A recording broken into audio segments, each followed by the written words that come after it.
Bonjour et bienvenue chez Bolbec. Aujourd'hui, nous allons vous commenter un parcours où vous êtes susceptible de passer le jour de l'examen, en passant par le rond-point Peugeot et pour pouvoir terminer à Bergevin. Et nous allons même commenter un rangement en bataille. Allez, c'est parti pour un tour, on y va!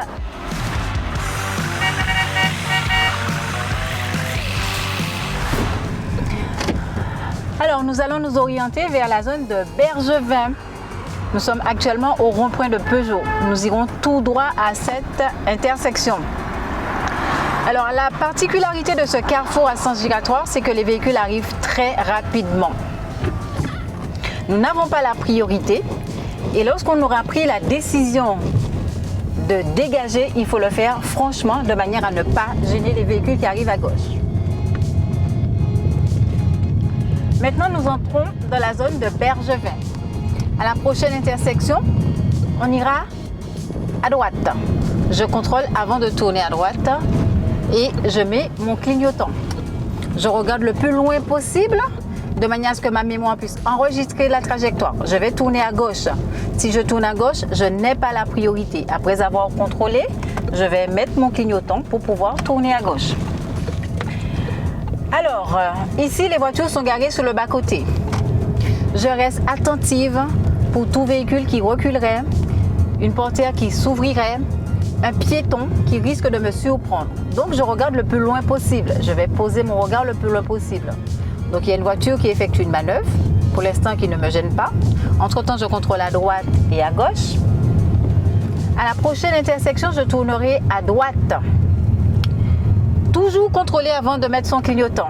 Je m'aperçois que la route est étroite, je ralentis au maximum, je contrôle à gauche pour plus de sécurité et je tourne en visualisant le trottoir de manière à ce que ma roue arrière ne monte pas sur le trottoir. J'aperçois une intersection le plus loin possible. Alors, quel est l'ordre de passage? Quelle signalisation vais-je rencontrer? Ah, c'est un stop. Je vais devoir m'arrêter et marquer l'arrêt. Important. Alors, s'arrêter, c'est quoi? C'est immobiliser le véhicule et après la cour, repartir. Je tourne donc à gauche.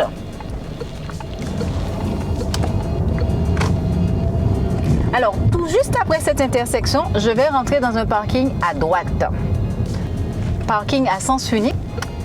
Donc, je ralentis au maximum pour pouvoir maîtriser ma voiture et ma trajectoire. Donc, je suis dans le parking.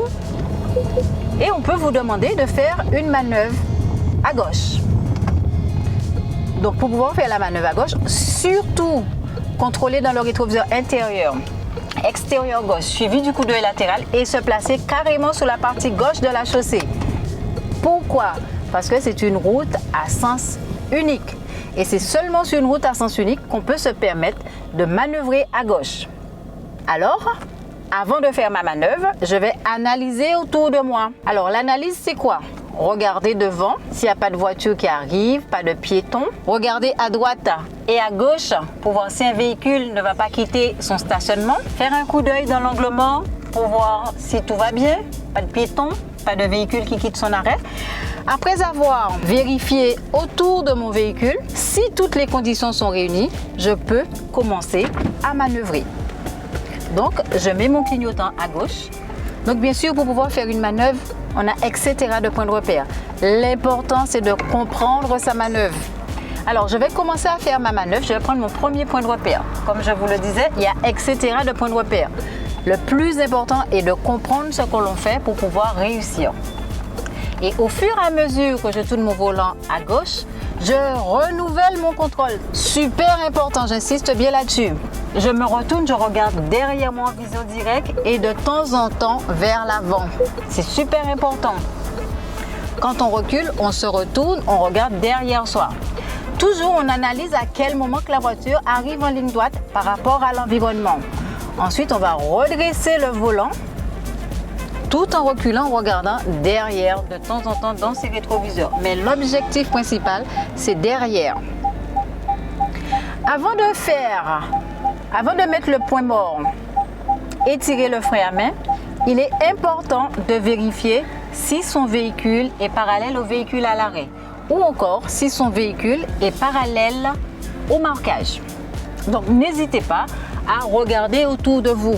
Et pour savoir si les roues sont droites, il s'agit tout simplement de laisser avancer le véhicule. En laissant avancer le véhicule, si la voiture avance en ligne droite, c'est que les roues sont droites. Si la voiture part à gauche ou part à droite, c'est que les roues ne le sont pas. Ici, on remarque que les roues sont droites. Donc, je passe la marche arrière, je me retourne vers l'arrière surtout pour pouvoir reculer.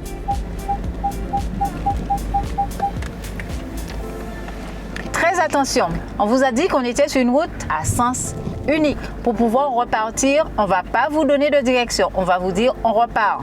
Donc faites attention à ne pas repartir là où vous êtes arrivé. Donc on va repartir à gauche.